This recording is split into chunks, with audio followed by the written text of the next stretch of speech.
Good morning, నేను మీ గోవర్ధన్. ఈ రోజు పల్లి పుదీనాతో ఎలా తయారు చేస్తామో చట్నీని తయారు చూద్దాం.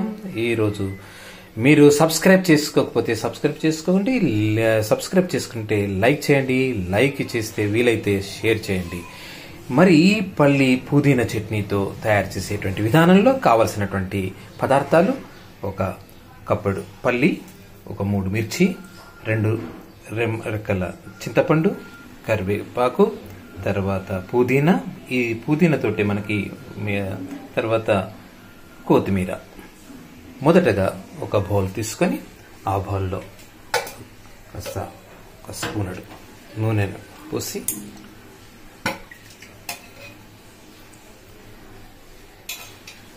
నూనెలో పల్లీలు మొదటగా వేగేటట్టు చేసి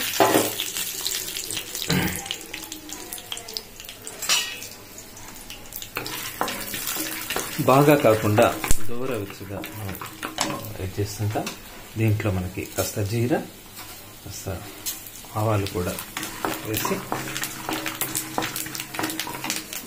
కొద్ది దూర అవుతున్నటువంటి సమయంలో మనం పచ్చిమిర్చి వేస్తాం.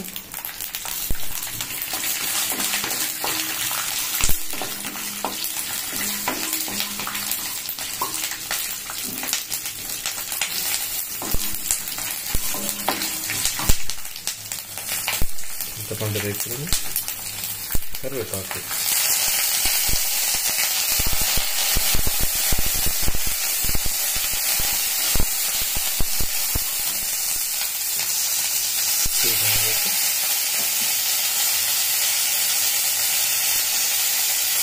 కొత్తిమీర, పుదీనా వేసి తగినంత ఉప్పు వేసి ఇప్పుడు దీన్ని గ్రైండర్లో వేసి ఇలా గ్రీనిష్గా వస్తుంది. వచ్చినటువంటి దాన్ని ఇంకొక అంతకుముందు ఉన్నటువంటి ఈ కడాయిలో కొద్ది ఎండుమిర్చి, ఈ మినపప్పు, కరివేపాకు పోపులు వేసి జీరాతో దాంట్లో వేసుకుంటే బాగుంటుంది.